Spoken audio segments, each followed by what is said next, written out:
अब के जालिम भी अपने अंजाम के बहुत करीब आ चुके हैं। इन्होंने जुल्म इतना किया है, वो बच्चों की आहें, वो औरतों की चीखें क्या बारगाह रब्बुल इज्जत में ना पहुंची होंगी। रब तबारक व तआला खुद फरमाता है सयअलमुल लज़ीना ज़लमू अय्य मुनक़लिबिन यनक़लिबून, अन क़रीब जालिम ये देख लेंगे कि किस पलटी में अल्लाह ताला उन्हें गिराने वाला है।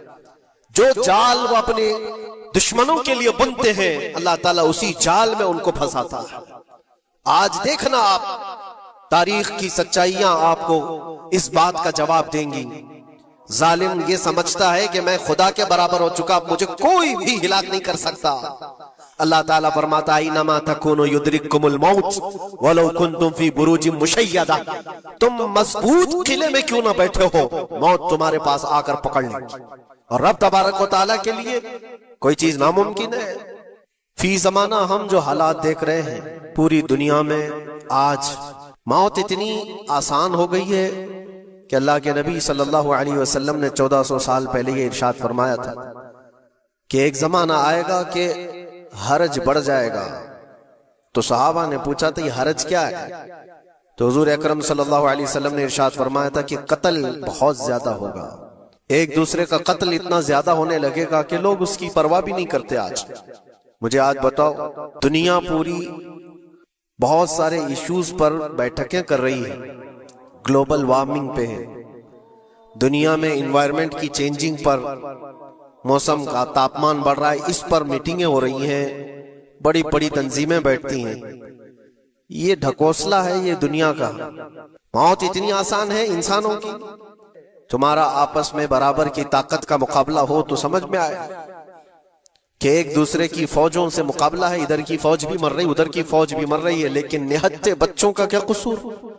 बल्कि वो गोद में आए हुए अभी जिन्होंने शऊर की आंखें भी नहीं खोली, दूध पीते बच्चों के जो कत्ल हुए हैं।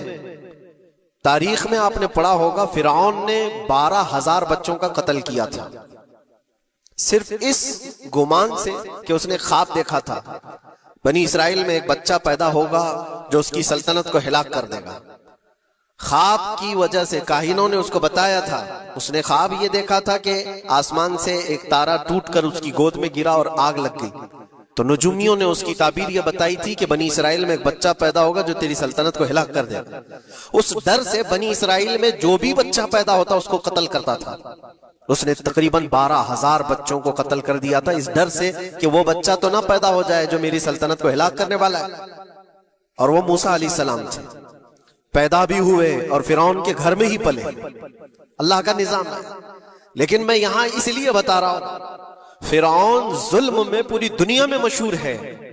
वो औरतों को भी जालिम इस तरह से मारा है कि जिसकी तारीख में मिसाल नहीं मिलती। लेकिन मैंने अपनी जिंदगी में देखा, आज के जमाने में इजराइल नाम से एक नाजायज हुकूमत पर काबिज शख्स ने 12,000 नहीं 50,000 लोगों को साल भर में कत्ल कर दिया। ये तारीख का भयानक चेहरा है। आज लोग इसको हल्के में ले रहे होंगे, न्यूज वाले एक तरफा रिपोर्ट करते हैं क्योंकि इनको इनके बाप दादाओं से डर है, जहां की खाते हैं वहां की गाते हैं। लेकिन बाद को ये सच्चाइयां जनरेशन में मुंतकिल होती रहेंगी, कभी तो आएगा कोई इंसाफ की नजर रखने वाला। सदियां लग जाती एक शहर को बसने में, एक घर को बनाने में आदमी की अपनी जिंदगी गुजर जाती है। क्या क्या अरमानों से घर बनाते हैं, लेकिन एक पल में किसी का घर उजाड़ दिया, उसके सामने तड़पते हुए उसके बाप की लाश हो, माँ की लाश हो। दुनिया का कोई कानून इस चीज को जायज ठहराता है? दुश्मनी तुमसे जिनकी है उनके साथ मुकाबला करो, आम शहरियों के साथ नहीं। मुखबिर सादिक रसूल अकरम सल्लल्लाहु तआला अलैहि वसल्लम की तालीमात देखो। जिहाद को लेकर जो प्रोपेगेंडा तुम फैलाते हो और हर चीज को जिहाद का लफ्ज दे करके एक ऐसा नैरेटिव क्रिएट करते हो कि लोगों के दिमाग में एक प्रोपेगेंडा फैल जाए। आओ मैं तुम्हें सुनाता हूँ, रसूल पाक सल्लल्लाहु तआला अलैहि वसल्लम जब सहाबा जिहाद में जाते तो उनको किन बातों की तलकीन करते थे। सबसे पहले मुजाहिदीन सहाबा से कहते, जिस जगह तुम जा रहे हो मुकाबला तुम्हारा जिनके साथ है उन्हीं से मुकाबला करना। जो तुम्हारे खिलाफ तलवार उठाए उसके खिलाफ तुम तलवार उठाओ। और रास्तों पर बैठे हुए बूढ़ों को हाथ ना लगाना, किसी औरत के साथ छेड़छाड़ ना हो, हामला औरतें अगर कैद में आ जाएं तो उन्हें छोड़ देना, ये हुजूर पाक सल्लल्लाहु अलैहि वसल्लम की तालीमात है। हत्ता के रसूल करीम सल्लल्लाहु अलैहि वसल्लम ने फरमाया, जिस शहर में तुम्हारा गलबा हो जाए, तुम गालिब आ गए वहां की फौज पर, तो वहां के रहने वालों के बच्चों को ना जुल्म करना, उनको ना पकड़ना। फिर तालीमात में ये है, वो चाहे जिस मजहब के भी लोग हैं, उनके माबदों को, उनकी इबादत गाहों को खत्म नहीं करना, उनकी इबादत गाहों को तोड़ फोड़ ना करना जिस शहर में तुम जा रहे हो।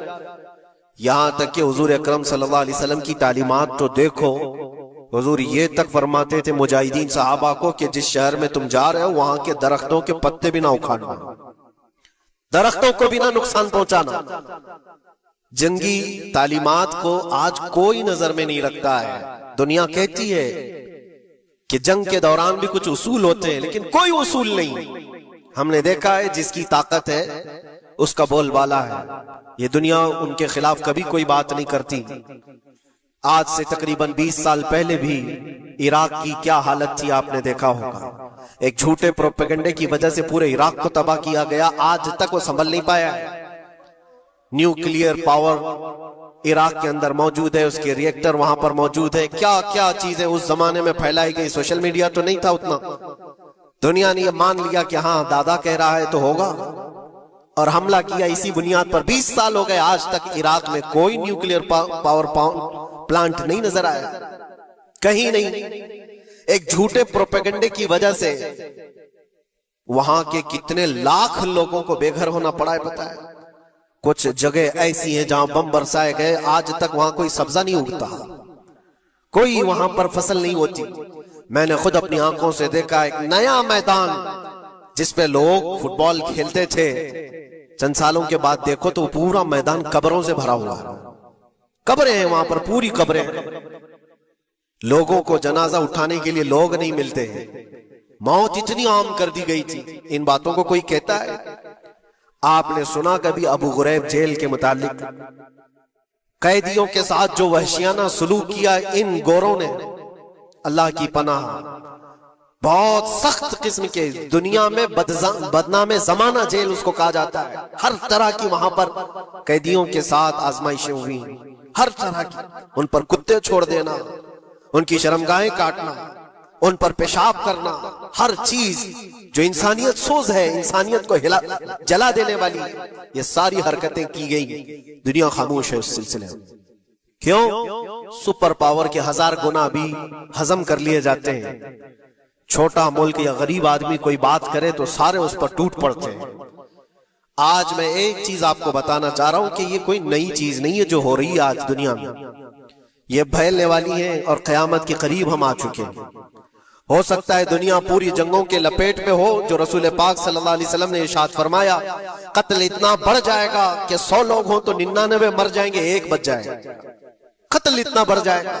और एक बात ये भी याद रखो, चाहे जैसी भी हुकूमत, तारीख पूरी उठा करके देखना, जुल्म के बाद जो गुरूर और तकब्बुर में आकर फिरौन बनने की कोशिश करता है, उसका अंजाम अल्लाह ताला बहुत भयानक फरमाता है, बहुत भयानक अंजाम होता है। अब के जालिम भी अपने अंजाम के बहुत करीब आ चुके। इन्होंने जुल्म इतना किया है, वो बच्चों की आहें, वो औरतों की चीखें क्या बारगाह रब्बुल इज्जत में ना पहुंची होंगी? रब तबारक व तआला खुद फरमाता है, सयअलमुल्लज़ीना ज़लमू अय्य मुनक़लिबिन यनक़लिबून, अनक़रीब जालिम ये देख लेंगे कि किस पलटी में अल्लाह ताला उन्हें गिराने वाला है। जो जाल वो अपने दुश्मनों के लिए बुनते हैं, अल्लाह ताला उसी जाल में उनको फंसाता है। आज देखना आप, तारीख की सच्चाइयां आपको इस बात का जवाब देंगी। जालिम ये समझता है कि मैं खुदा के बराबर हो चुका, मुझे कोई भी हिलाक नहीं कर सकता। अल्लाह ताला फरमाता है, इन्नमा तकुनु युद्रिकुमुल मौत वलौ कुंतुम फी बुरूजिन मुशय्यदा, तुम मजबूत किले में क्यों ना बैठे हो, मौत तुम्हारे पास आकर पकड़ लेगी। और रब तबारक व तआला के लिए कोई चीज नामुमकिन है। मुझे यहां पर किसी के सिलसिले में नहीं कहना है, लेकिन एक बात कहना है कि नशा में चूर, घमंड में चूर जो बंदा होता है, अल्लाह ताला कभी उसको मच्छर से भी हिलाक करता है। बहुत बड़ी ताकत का इससे मुकाबला होना जरूरी नहीं। तुम्हारे पास होगा बहुत बड़ा सिस्टम, लेकिन रब तबारक व तआला जब इंतकाम ले ले तो फिर तुम्हारे लिए बहुत बड़ी ताकतों की जरूरत नहीं। आपको मैं तारीख बताऊं, इराक में नमरूद एक जमाने में इस तरह की हरकत किया था कि उसने बहुत बड़ी इमारत बनाई थी, और उसके मुताबिक बात यह थी कि वो 1000 लोगों से तन्हा लड़ सकता था, इतनी उसकी ताकत थी। शेर से खुद मुकाबला करता था, कभी डरता नहीं था। नमरूद की ताकत मशहूर थी उस जमाने में, और सारे लोग उसकी ताकत का लोहा मानते थे, हत्ता कि वो कभी अपनी जिंदगी में बीमार नहीं हुआ था। आदमी जब बीमार नहीं होता तो उसका गुरूर बढ़ जाता है। उसने एक बहुत बड़ी इमारत बनाई, कहा कि खुदा आसमानों में होता है, हम इतनी बड़ी इमारत बनाएंगे कि उन इमारतों पर चढ़कर खुदा को ललकारेंगे। आजा मैं मुकाबला करता हूँ, और मुकाबला करके मैं खुदा को गिरा दूंगा किसी भी तरह से। अगर मुझसे ना हो सके तो पूरी फौज को तैयार करूंगा। खुदा से लड़ाई लड़ करके एक बार वो मौत और हयात का पावर अपने हाथ में ले लेंगे, फिर हमको जब तक चाहे जीना है। कहां की खाम ख्याली, लेकिन उसने बनाया, पूरी दुनिया भर से लोगों को जमा किया, सबकी जुबान एक बनाया, सबकी करेंसी एक बनाया, सारी उस पूरी दुनिया के लोग उसकी फौज में। सबको ये बावर कराना शुरू किया कि हमारी लड़ाई है दुनिया से नहीं, हमारी लड़ाई क्रिएटर से, खालिक से। हम उससे पावर छीन लेंगे एक बार, और फिर अपने हाथ में मौत और हयात का कंट्रोल रखेंगे। जिसको जितनी लंबी उम्र चाहिए मैं दूंगा, जिसको जब तक जीना है मैं दूंगा। अजल तक, अजल से लेकर अबद तक ये सारे ख्यालात उसके थे, और उसने जमा किया, इमारत भी बनाया, फौज भी तैयार किया। क्या रब तबारक व तआला ये नहीं देख रहा था? उसकी तैयारी, उसका जमा करना, उसकी इमारत बनाना, बहुत दिनों तक ये सब काम चलता रहा। रब तबारक व तआला किसी से गाफिल नहीं, दिलों में गुजरने वाले हालात से भी बेखबर नहीं, लेकिन बंदे को रब तबारक व तआला ढील देता है। कुरान में रब तआला फरमाता है, वला यहसबन्नल्लज़ीना कफरू अन्नमा नुमली लहुम खैरुल लिअन्फुसिहिम इन्नमा नुमली लहुम लियज़दादू इस्मा। काफिर जो उनको ढील मिली है, ये न समझें कि हमने जो उनको छोड़ रखा है उनके लिए बेहतर है, बल्कि इसलिए हम छोड़ रखे हैं कि वो और ज्यादा करें, और ज्यादा करें। लियज़दादू इस्मा वलहुम अज़ाबुम मुहीन, फिर हम जिल्लत वाला अज़ाब उन्हें देने वाले हैं। ये मत समझ लो कि रब तबारक व तआला इन सब चीजों से बेखबर है। नमरूद इतना सब करता रहा, अल्लाह ने उसको छोड़ रखा। बना ले लंबी इमारत, बना फौज भी बना ले, सारी चीजें बना लिया। मुकाबले के लिए उसने दिन भी तय कर लिया। उसके बाद उसको खुदा से लड़ाई लड़नी थी, कहां खुदा तक पहुंचने की बात। लेकिन बंदा जब गुरूर और तकब्बुर में आता है तो वहां तक भी सोचता है। उसे मौत पर कंट्रोल हासिल करना था, बस ये एक चीज थी। फिर जब वो दिन आया, किताबों में मिलता है अल्लाह तबारक व तआला ने फरिश्ते, उसकी जो तादाद है उसका किसी को इल्म नहीं। बारिश के जितने कतरात गिरते हैं ना, एक एक फरिश्ता बूंद लाकर रखता है। अब आप अंदाजा कर सकते हैं फरिश्तों की तादाद कितनी हो सकती। उसमें जो बड़े फरिश्ते हैं वो जिब्राइल, मीकाईल, इसराफील और इज़राइल अलैहिमुस्सलाम, जो सरदार मलाइका हैं, फरिश्ते हैं। उनके अपने अपने काम हैं, बहुत पावरफुल फरिश्ते हैं। इनकी बात नहीं करना, किसी एक आम फरिश्ते को रब तबारक व तआला ने बुलाया और फरमाया, जाओ जमीन पर, हमारे एक बंदे ने हमसे लड़ाई का इरादा कर लिया है। उसकी ताकत और कुव्वत और उसकी जमा शुदा सारी चीजों को देख करके आओ। वो फरिश्ता जमीन पर आया, जिस जगह पर उसने ये सब जमा किया था। फरिश्ता उतरकर सिर्फ अपने पैर हिलाया था, पूरी इमारत भस्म हो गई। कुछ नहीं किया था, उसकी बनाई हुई इमारत भस्म हो गई। जितनी फौज जमा किया था सब कीड़े मकोड़ों की तरह मर गए, और सबकी जुबानें मुख्तलिफ हो गई, कोई एक दूसरे को पहचान नहीं पा रहा। ये मिनटों की भी बात नहीं थी, सेकंडों की बात थी। फरिश्ता वापस चला गया, नमरूद का जवाल हो गया, खत्म हो गया। ये तारीख की एक बात है, और ये रिवायत हम अपनी किताबों में नहीं रखते, ये रिवायत यहूदियों की किताबों से ही है। यहूदी इस बात को यकीन करते हैं, और इसी वजह से इस बात पर वो दोबारा अमल करने के लिए फिर कोशिश में है। न्यू वर्ल्ड ऑर्डर जो कहा जाता है, पूरी दुनिया को इकट्ठा करना, एक करेंसी बनाना, एक लैंग्वेज पर लाना, और सबको मिला करके एक ताकत हासिल करना, स्पेस पर जाना, और फिर वही चीजें दोहरानी जा रही है दुनिया। वही चीज एक दोबारा बार ट्राई करना है। जिसके लिए आपको पता है ये छोटी सी कौम पूरी दुनिया पर कंट्रोल हासिल करने के कैसे कैसे ख्वाब देखती। अगर आप जाएं, इस्लाम दुश्मनी तो इनकी पुरानी है, लेकिन ये जो 50,000 लोगों का कत्ल है, ये सिर्फ और सिर्फ उनके अपने एक छोटे मकसद के लिए। हो सकता है बहुत सारी बातें, अल्लाह फरमाता है उन पर जिल्लत और गुर्बत लिख दी गई है। किस पर? यहूदियों के मुताबिक। वबाऊ बिग़ज़बिन मिन अल्लाह, और अल्लाह के गज़ब में रहेंगे वो हमेशा। आप सूरह फातिहा में पढ़ते हैं ना, गैरिल मग़दूबि अलैहिम वलद्दाल्लीन। मग़दूब का मतलब क्या है? जिन पर अल्लाह का गज़ब हुआ, और वो यहूद कौम है। कुरान पाक की मैं आपको बात बता रहा हूं। और अल्लाह ताला फरमाता है वजह क्या है? ज़ालिका बिअन्नहुम कानू यकफुरून बिआयातिल्लाह, वो इसलिए कि अल्लाह की निशानियों को ठुकराते हैं। व यक़्तुलून अन्नबिय्यीन बिग़ैरि हक़, और अल्लाह के नबियों को ना हक कत्ल करते हैं। अब दुनिया को यह अफसोस हो रहा होगा, जैसे मैंने अभी बताया 50,000 लोगों का कत्ल वहां कर दिया। ईरान में घुस गया, शाम में घुस गया, लेबनान में घुस गया, हर जगह मार मार मार और लोगों का कत्ल। मेरे अजीजों, ये तो आम लोगों का कत्ल है, और कुरान ये कहता है ये वो कौम है जो अल्लाह के नबियों को कत्ल करती थी।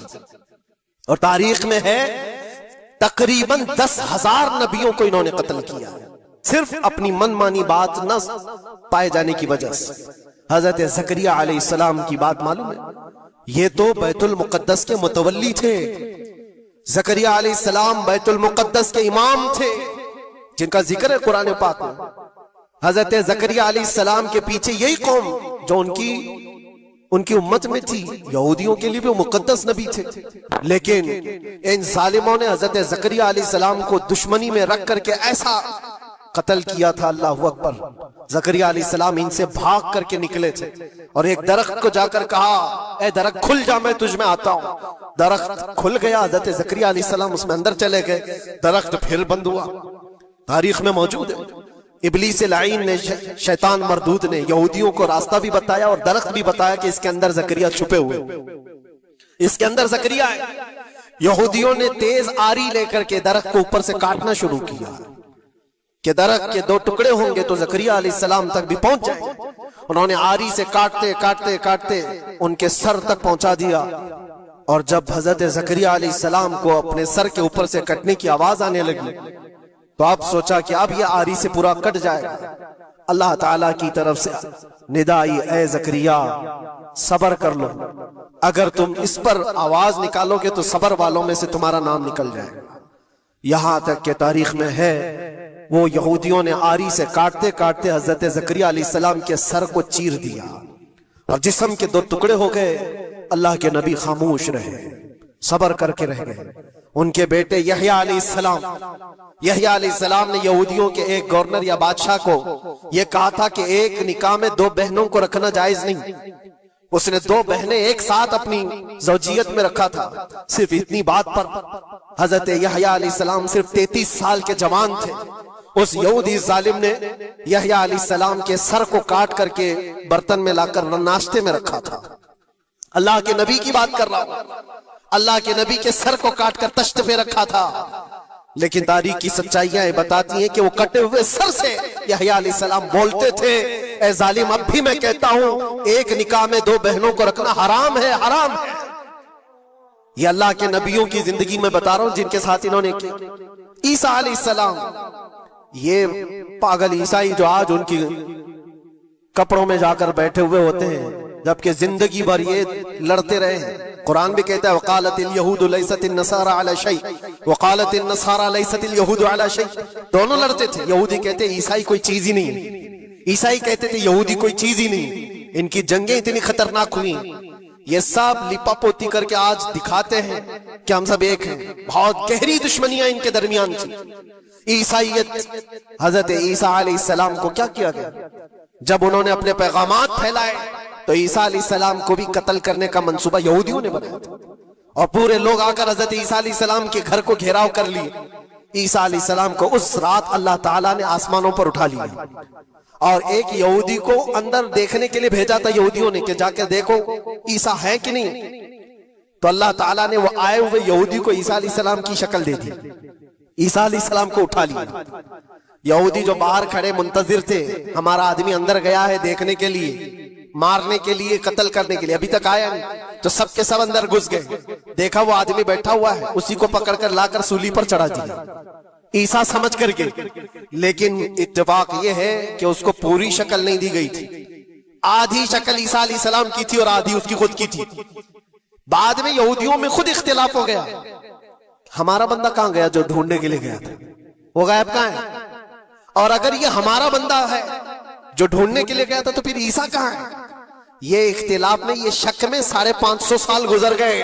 फिर मेरे मुस्तफा सल्लल्लाहु अलैहि वसल्लम तशरीफ लाए और कुरान ने इस बात को वाज़ेह किया, न तुमने ईसा का कत्ल किया, न सूली चढ़ाई है, ईसा अलैहिस्सलाम जिंदा है, अल्लाह ने आसमानों पर उन्हें उठाया।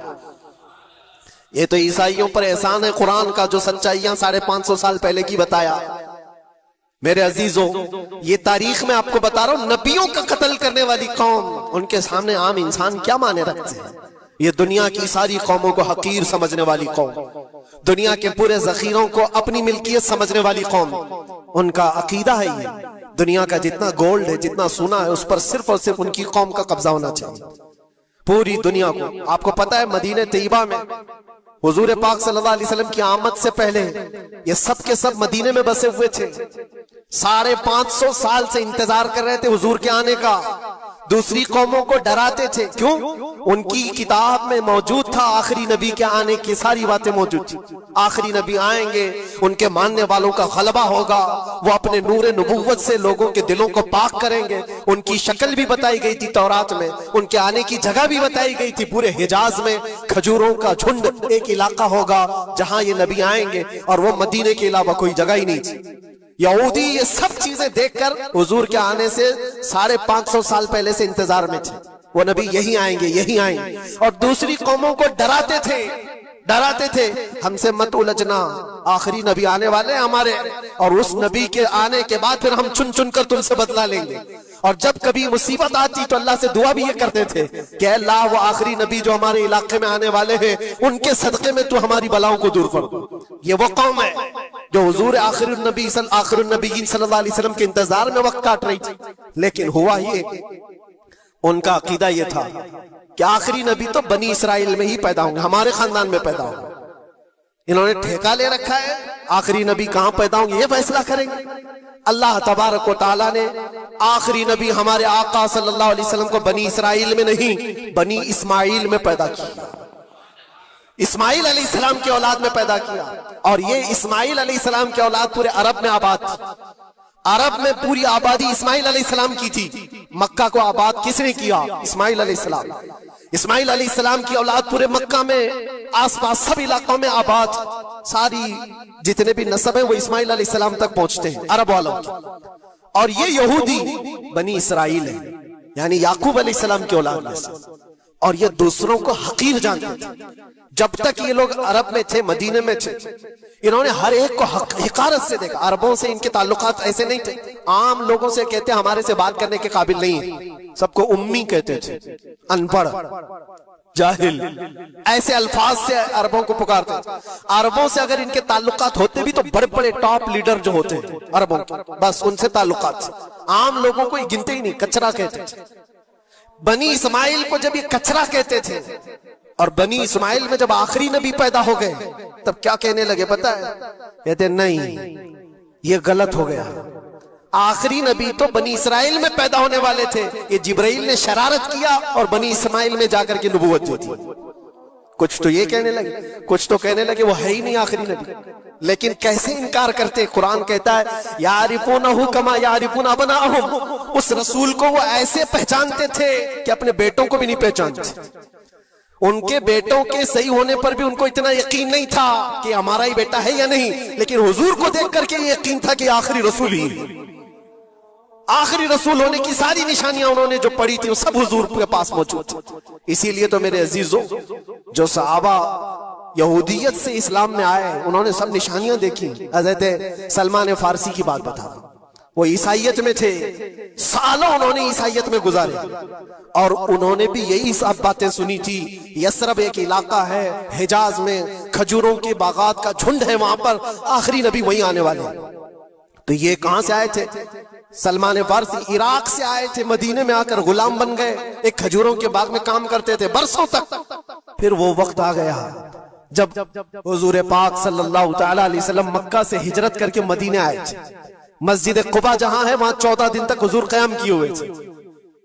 तो वो बागीचे का जो मालिक है, सलमान फारसी का जो मालिक था, उसका भतीजा आकर के खबर देता है, चाचा सुना है कि नई खबर, यसरब में एक शख्स आया है मक्का से, हसीन चेहरा है, गुलाबी रंगत है, बोलता है तो लोग सब उसकी तरफ देखते हैं और वो कहता है कि मैं अल्लाह का आखिरी रसूल हूं। यहूदी का भतीजा अपने चाचा को ये खबर दे रहा है। सलमान फारसी खजूर के दरख्त के ऊपर बैठे खजूर काट रहे थे या साफ कर रहे थे। ये खबर सुने कि वहां से छलांग लगाकर नीचे आ गए, जिसके इंतजार में तो सालों गुजार दिया था। क्या कहा तुमने? मालिक ने एक थप्पड़ रसीद किया और कहा तू गुलाम है, आकाओं की बात में दखल अंदाजी मत कर, जा तू अपना काम कर। लेकिन उनकी बेचैनी थी कि वो अगर आखिरी रसूल आ चुके तो मेरी जिंदगी का तो मकसद यही है। फिर उन्होंने वक्त निकाला दिन का और हुजूर पाक सल्लल्लाहु अलैहि वसल्लम के पास पहुंच गए। जब रसूल करीम सल्लल्लाहु तआला अलैहि वसल्लम सहाबा के साथ मौजूद थे, देखें अलामतें जो इन्होंने पढ़ी थी अपनी किताबों में, वो सब जांचना भी चाहते थे। खजूरें लेकर के गए और कहा या रसूल अल्लाह ये कबूल कीजिए, ये सदका है। हुजूर ने लिया और सबको बांट दिया, उसमें से कुछ भी नहीं खाया, क्योंकि सलमान फारसी ने पढ़ा था कि आखिरी रसूल सदका नहीं खाएंगे। एक निशानी देख ली उन्होंने। दूसरे दिन आए, फिर वो मौका निकाला और खजूरें ली और आए। हुजूर से आकर के कहा कि ये लीजिए, कबूल कीजिए, ये हदिया है। हुजूर ने खुद भी खाया और सबको तकसीम किया। कहा ये किताब में मौजूद है, वो आखिरी रसूल हदिये को इनकार नहीं करेंगे, तहाइफ कबूल करेंगे। दो अलामतें देखी। फिर एक दिन, तीसरा दिन था, रसूल पाक सल्लल्लाहु अलैहि वसल्लम एक जनाजे में थे। तहबंद थी हुजूर के, चादर थी जिस्म के ऊपर। सलमान फारसी एक और निशानी देखने के लिए आए हुए थे जो किताबों में पड़ी थी। कभी हुजूर के दाएं आते, कभी बाएं आते, कभी आगे कभी पीछे, पूछने की या कुछ बात करने की कोशिश कर रहे थे। हुजूर सल्लल्लाहु अलैहि वसल्लम ने उनको देख लिया और कहा सलमान आ जाओ इधर। इधर बुलाया, अपनी चादर हटाई और कहा ये मोहरे नबूवत देखने के लिए आए थे। जो हुजूर सल्लल्लाहु अलैहि वसल्लम के कंधों के बीच में एक ऐसा सफेद निशान था जिसको मोहरे नबूवत कहा जाता है, वो सूरज से ज्यादा चमकता था दोनों कंधों के बीच। और हजरत सलमान फारसी को देखने के लिए आए थे और हुजूर ने उनके पूछने से पहले चादर हटाई और कहा यही देखने आए थे। सलमान फारसी ने कहा मैं तो एक चीज देखने आया था, आपने दो चीज बता दी। क्या चीज? मैं तो मोहरे नबूवत देखने आया था, आपने दिखा भी दिया और मेरे दिल की बात की खबर भी आपने बताई है। नबी को इल्म गैब भी होता है। और सलमान फारसी ने कलमा तैयबा पढ़ लिया। उसी सलमान फारसी को आजाद कराने के लिए मेरे आका सल्लल्लाहु अलैहि वसल्लम ने सहाबा के साथ मिलकर के 500 खजूर के दरख्त लगाए थे और एक बागीचा दे करके उस यहूदी से आजाद करवाया था। ये अल्लाह के नबी सल्लल्लाहु अलैहि वसल्लम के पास वो सहाबा जो आए थे यहूदियत से या ईसाइयत से, वो जानते थे हुजूर को, लेकिन ये इतनी खतरनाक कौम है जिनको अल्लाह ताला ने दिलों पर मोहर लगाया। ये यहूदी जो ईमान नहीं लाए और ये क़यामत तक इसी तरह गज़ब में रहने वाले। आज इनका उभार अगर आप देख रहे हो तो शायद तारीख पता नहीं होगी कि कितनी जिल्लत की जिंदगी भी गुजारी, किस तरह भीख मांगे। आज या अपनी तारीख को कहीं पर भी सोशल मीडिया में गर्दिश करते हुए नहीं देख सकते, पाबंदी है पूरी दुनिया में। हिटलर के कत्ले आम के बारे में नहीं बोल सकता कोई, यहूदियों को इतना मारा था उतना मारा था, नहीं, दुनिया में ये बोलने पर पाबंदी है। इनके किसी भी पुरानी तस्वीरें दिखाने पर पाबंदी है। आज खुद अपने मुल्क में होने वाले हमलों की तस्वीर ना दिखाई जाए, इस पर पाबंदी है। साहब का कलाम सुनाया जाए। आइए मिलकर वो कलाम जो जिस आशिक ने लिखा वो उसका चौथा मिसरा ना लिख पाया, तो फिर मेरे नबी करीम मेरे प्यारे आका ने आकर कहा कि सादी सुनाओ हमारी नात जो लिखी है। किसे गलते सुभान अल्लाह कहीदा होंदा है, सुभान अल्लाह। मेरे आका ने आकर अल्लाह करे तुहाडे वेड़े भी सरकार आ जाए। ये कला कहण नाल गल्लां नहीं बनदियां, वो जज्बा वो इश्क भी नजर आना चाहिए भी। सारी दुनिया नूं मौलवी कहंदा रहे कि नबी पाक वास्ते जहाद लई जाना चाहिए, तो जो काम होवे ते आप मिंबर पिछे लुक जाए, असीं उन्हां चों ते नहीं किते। इसलिए इश्क का पता भी लगना चाहिए, जज्बे दे नाल कोई गल आवे तो पता लगे गुलाम बैठे ने। जनाब शेख सादी को सरकार ने ज़ियारत का शरफ बख्शा और फिर सुना तो तीसरा 3 मिसरों के बाद चौथा नहीं था, चौथा नहीं बन पा रहा था। सरकार ने फरमाया कह दो सादी कह दो सल्लू अलैहि। जड़ा आल दा नौकर बैठा पता नहीं क्यों नहीं बोलते सल्लू अलैहि। हाँ, इसी मिसरे की गर्दान है और हम सब मिलकर असल में उस गोद को सलाम पेश करना है जिस गोद में नबियों का इमाम आया और इस कायनात पे इतनी बहारें आ गई कि आज ये सारा उन्हीं का सदका है। मिलकर कोई जुबान भी चुप ना रहे।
आप ही के तो हैं नौ निहाले चमन मुस्तफा फातिमा और हुसैनो हसन आप ही के तो हैं नौ निहाले चमन मुस्तफा फातिमा। कौन फातिमा? हया की मलका हया की मलका वफा की आयत हिजाब की सलसबील ज़हरा ज़ही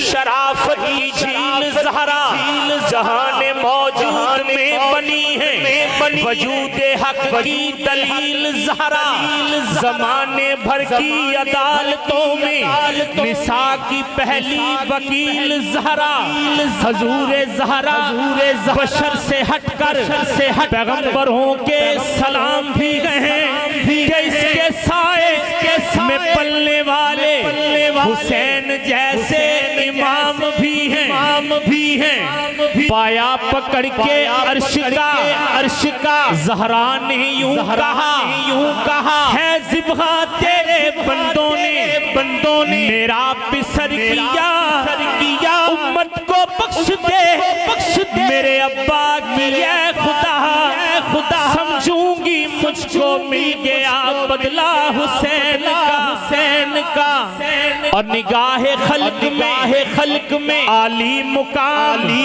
हो जाए शरीके आले रसूले इनाम हो जाए कमर खुदा ने ये रुतबा दिया है ज़हरा को कमर खुदा ने ये रुतबा दिया दिया है ज़हरा को, जिसे ये दूध पिलाए इमाम हो जाए, हो जाए, हो जाए। एक शेर अर्ज करना है आप लोगों की समातों के हवाले कर रहा हूँ। बस ये क़िबला इफ्तिखार अहमद रिजवी साहब माशाल्लाह तशरीफ़ ला चुके हैं। आपसे गुजारिश है कि उनकी आमद के लिए एक नारा बुलंद करें, नारा तकबीर। उन्होंने तो तानू बुलाना ही है, लेकिन एडा ठंडा इस्तकबाल नहीं चंगा लगता गोजरे वाले हो। नारा तकबीर, नारा रिसालत, नारा हैदरी। एक शेर आपकी इजाज़त से अज़मता की सुनावा दिया, अज़मता की दिया, अस्तार दे दिया।